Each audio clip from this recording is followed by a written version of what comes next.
मैं मेरे आराध्य श्री लक्ष्मी नारायण को मैं कोटि कोटि प्रणाम करती हूँ। मैं उनको कोटि कोटि नमस्कार करती हूँ। आइए दोस्तों, तो आज मैं आप लोगों के लिए एक ऐसा डेली रूटीन लेके आई हूँ जिसे कर लेने से आपके घर में बरकत तो आएगी, साथ में आपकी जो ज़िंदगी है, आपकी किस्मत में भी चार चांद लग जाएंगे। दोस्तों, आज की वीडियो जो है वो बहुत ही खास होने वाली है, क्योंकि आज की जो वीडियो है वो खास मैंने अपनी प्यारी बहनों के लिए बनाई है। महिलाओं का सपना होता है कि उसका जो पारिवारिक जीवन है, उसके परिवार के जो लोग हैं वो बहुत ही खुशहाल तरीके से अपना जीवन व्यतीत करें। दोस्तों, आज की जो वीडियो है मैंने काफ़ी सारी खोजबीन करके बनाई है, काफ़ी सारी गुरुओं की बाणी, इसके साथ ही हमने काफ़ी सारे प्रवचनों को उठा के इस वीडियो को बनाया है। तो दोस्तों, आप लोग वीडियो के एंड तक बने रहिए, क्योंकि आज की वीडियो बहुत ही महत्वपूर्ण होने वाली है। इसके साथ ही आप लोगों से मैं एक और रिक्वेस्ट करना चाहूँगी, यदि आप लोगों को मेरी ये वीडियो थोड़ी भी अच्छी लगे तो प्लीज़ आप लोग मेरे चैनल को सब्सक्राइब कर लीजिए, वीडियो को लाइक कर दीजिए और कमेंट बॉक्स में एक प्यारा सा कमेंट कर दीजिए। दोस्तों, अब मैं बात करती हूँ कि डेली रूटीन लाइफ में ऐसे कौन से कार्य हैं जिन्हें हमें करने चाहिए।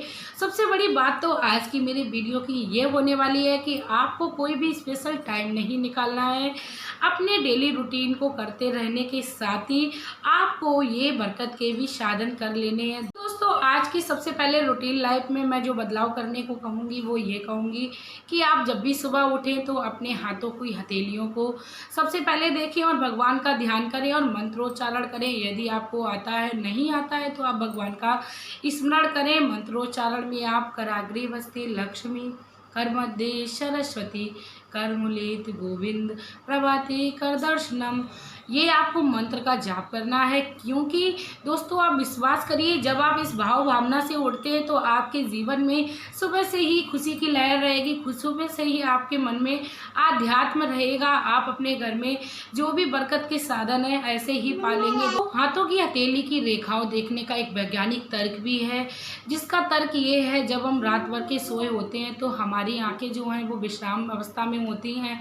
तो जैसे ही हम लोग सो के उठते हैं, यदि हम लोग दूर का देखने की कोशिश करते हैं तो हमारे आंखों की रोशनी पर काफ़ी ज़्यादा प्रभाव पड़ सकता है। दोस्तों, इसीलिए हमें धीरे धीरे करके अपने पास की वस्तु को देखना चाहिए, उसके बाद कोशिश करनी चाहिए दूसरे की ही, क्योंकि ऐसा करने से हमें दूरदृष्टि दोष या निकट दृष्टि दोष कुछ भी नहीं होता है, नेत्रों की ज्योति कायम रहती है। तो दोस्तों, मैं अपनी वीडियोस में हमेशा ही बताती हूँ, जो हमारे ऋषि मुनि ये काफ़ी सालों पहले कराते आ रहे हैं वो आज वैज्ञानिक बता रहे हैं। हमारे ऋषि मुनि जो हैं वो हमेशा ही सर्वश्रेष्ठ रहे हैं। उनके जो बताए हुए यदि हम लोग मार्ग पर चलते हैं तो हमारे जीवन में अवश्य लाभ मिलेगा।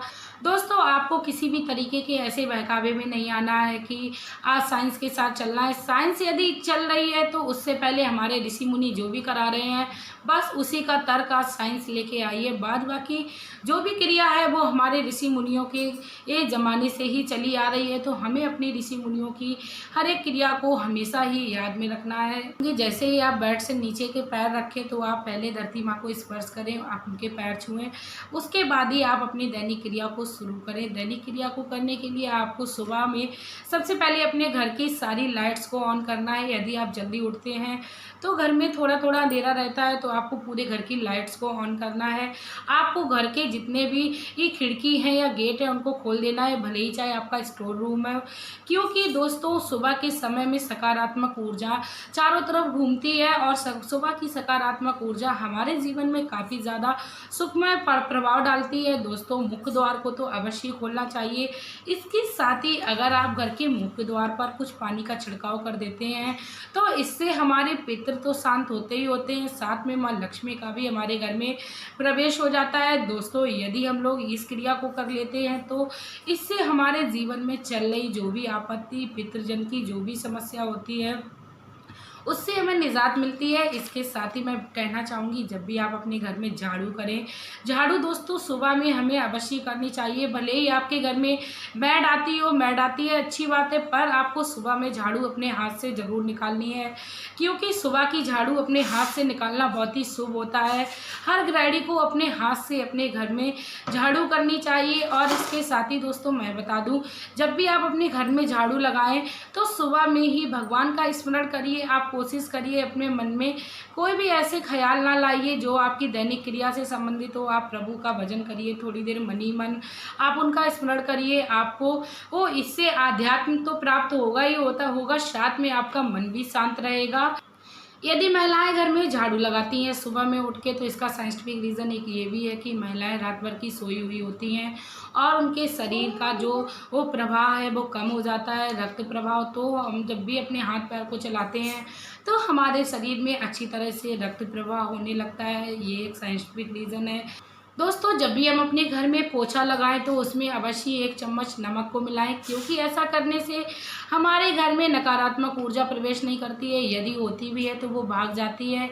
इसके साथ ही साइंटिफिक रीज़न इसका ये रहता है दोस्तों, हमारे घर की फर्श पे जो भी ये कीटाणु होते हैं वो नमक के ये छिड़काव से उसका जो प्रभाव होता है वो कम हो जाता है। कीटाणुओं को वो नष्ट करने में काफ़ी ज़्यादा लाभदायक है ये नमक। तो हमें नमक का पोछा अवश्य लगाना चाहिए, क्योंकि दोनों ही दृष्टि से हम लोगों के लिए नमक का पोछा बहुत ही लाभप्रद होता है। हर महिला को ब्रह्म मुहूर्त में ही नहाना चाहिए। कोशिश आप करिए जब आप अपने बच्चे को स्कूल भेजें तो आप उसी समय नहा लें, क्योंकि ब्रह्म मुहूर्त में निकाली हुई गाय माता की रोटी हमारे जीवन में काफ़ी ज़्यादा सुखमय परिणाम देती है और हमारे पितृ के शांत करती है। और इसके साथ ही हमें सभी देवी देवताओं का भी आशीर्वाद प्राप्त हो जाता है। यदि किसी कारणवश हम मंदिर में नहीं पहुंच रहे हैं तो ऐसे करने से हमारे जीवन में सभी देवी देवताओं का भी वास होता रहता है, सभी की स्थिति बनी रहती है। तो दोस्तों, हम लोगों को गाय माता का भी ये ध्यान रखना है, उनको रोटी प्रतिदिन नियमित रूप से खिलानी है। यदि मासिक धर्म के दौरान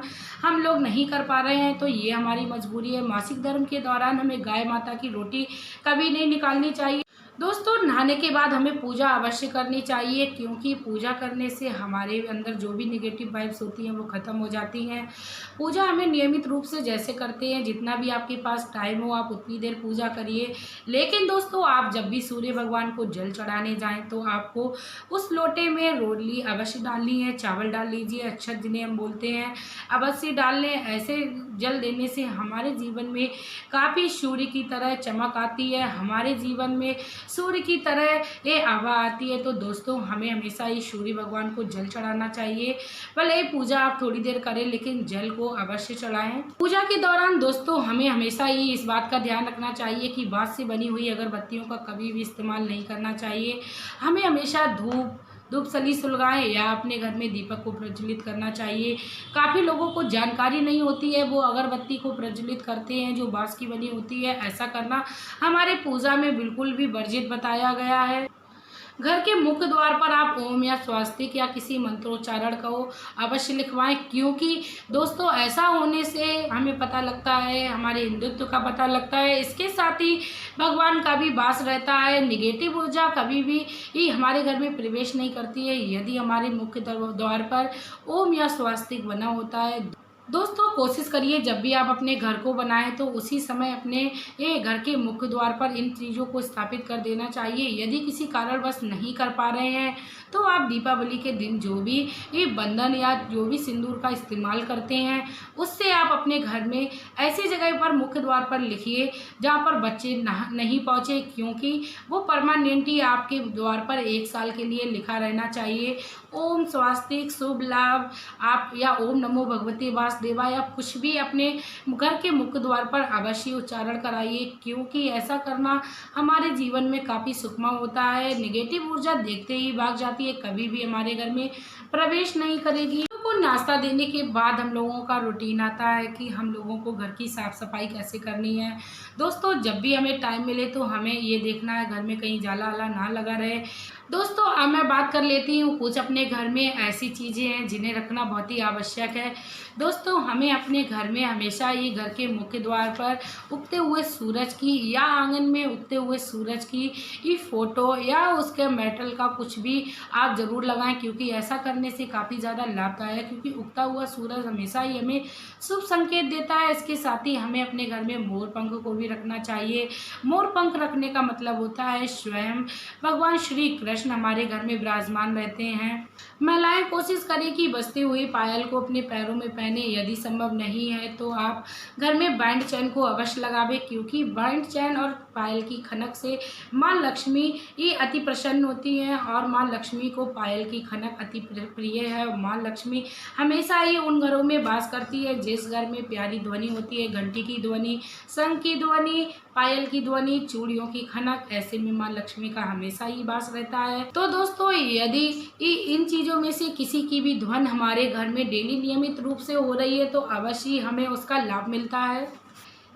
यदि किसी कारणवश आप सुबह में गाय माता की रोटी नहीं निकाल पा रहे हैं तो आप दोपहर के खाने के समय ही आप गाय माता की रोटी को अवश्य निकालिए। गाय माता की रोटी में आप हल्दी लगाइए थोड़ी सी, या नमक लगाइए, या उसमें थोड़ा सा गुड़ लगाइए, क्योंकि दोस्तों ऐसा करने मात्र से हमारे जीवन में काफ़ी ज़्यादा सुखमय परिणाम मिलेगा, काफ़ी ज़्यादा हमें लाभ मिलेगा। महिलाएं जब रोटी बनाती हैं तो अपने मन में भगवान का स्मरण करें या फिर अपने भजन को गुनगुनाइए। यदि आपको नहीं आता है तो आप भगवान के नाम का ही स्मरण करिए।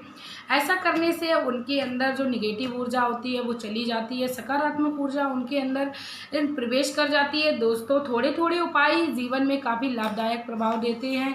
दोस्तों, हमारे घर में जो भी समस्या चल रही होती है वह बरकत में बदल जाती है यदि हम लोग इस रूटीन को कर लेते हैं। दोस्तों, सारे दिन की क्रिया करने के बाद अब समय आता है शाम को दिन ढलने का। जब दिन ढलता है तो हमें घर की सारे एक दरवाज़ों को खोल देना चाहिए और इसके साथ ही हमें घर की लाइट्स को भी ऑन करना चाहिए। घर की जो मेन लाइट है यानी मुख्य द्वार की जो लाइट है वो अवश्य खोलनी चाहिए। इसके साथ ही दोस्तों, मैं आप लोगों को एक एडवाइस देना चाहूँगी। आप भले ही चाहे 1 मिनट के लिए मंदिर में जाइए तो आप उसमें दीपक को अवश्य प्रज्वलित करिए, क्योंकि जब आप भगवान के दरबार में ये दीपक को प्रज्वलित करते हैं, यानी जब आप भगवान के दरबार में रोशनी करते हैं तो भगवान हमारे भी जीवन में रोशनी करते हैं, उजाला करते हैं, हमें अंधकार से दूर करते हैं, सद्मार्ग की ओर ले जाते हैं। दोस्तों, भगवान के साथ यदि हम लोग थोड़ा कुछ उपाय करते हैं तो भगवान हमें अपनी पूरी कृपा दृष्टि देते हैं, अपनी पूरी कृपा दृष्टि में रखते हैं और अपने चरणों की भी शरणागत देते हैं। दोस्तों, हमें ये उपाय अवश्य करने चाहिए। इसके साथ ही दोस्तों, अब मैं बात करूंगी कि जब भी हम अपने घर में शाम को सोने के लिए जाएं तो हमें अपने जो झाड़ू है जो दिन भर हमने छुपाई हुई रखी होती है वो घर के मुख्य द्वार पर रखनी होती है, क्योंकि ऐसा करने से माँ लक्ष्मी का वास होता है। हमारे घर में नेगेटिव ऊर्जा नहीं वास करती है, सकारात्मक ऊर्जा वास करती है, क्योंकि झाड़ू में माँ लक्ष्मी का वास बताया गया है। और शाम को हमें अवश्य 1 बाल्टी भरकर रखनी चाहिए, जिससे कि हम जब सुबह पहले आँख खोलें तो उस बाल्टी पे हमारी नज़र पड़े, क्योंकि भरी हुई बाल्टी का दर्शन करना बहुत ही शुभ होता है। और इसके साथ ही हमें पितरों की भी समस्या से निजात मिलती है। इसके बाद दोस्तों, मैं बात करूंगी जो लास्ट काम लोगों का काम रहता है वो बेड पे जाकर सोने का, लेकिन उससे पहले दोस्तों एक बार और हमें अपने हथेलियों के दर्शन करने हैं। हथेलियों के दर्शन करके ही हमें लेटना चाहिए, भगवान का स्मरण करना चाहिए। ऐसा करने मात्र से हमारे जीवन में बरकत की लहर आएगी, बरकत की बहार आएगी। दोस्तों, जितने भी मैंने उपाय बताए हैं, यदि आप उसमें से 2-4 भी उपाय कर रहे हैं तो आप खुद में ऐसा फील करेंगे कि आपने अपने घर में बहुत बदलाव कर लिया। आपके जीवन में काफ़ी अच्छा प्रभाव होने वाला है, आपके जीवन में काफ़ी अच्छा होने वाला है, काफ़ी जल्दी होने वाला है। आप विश्वास करिए, यदि आप इनमें से कोई भी उपाय करते हैं तो आपको अवश्य लाभ मिलेगा। तो दोस्तों, यदि आप लोगों को मेरी ये जानकारी अच्छी लगी हो तो प्लीज़ मेरी इस वीडियो को आप अपने प्रियजनों और मित्रों में शेयर करिए, ताकि इसका लाभ हर किसी को मिले, हर कोई व्यक्ति अपने जीवन में सुखमय बदलाव लाए। इसके साथ ही मैं आप लोगों से एक और बात कहना चाहूँगी, वीडियो को लाइक करिए, चैनल को सब्सक्राइब करिए और आपका कीमती प्यार और समय देने के लिए धन्यवाद।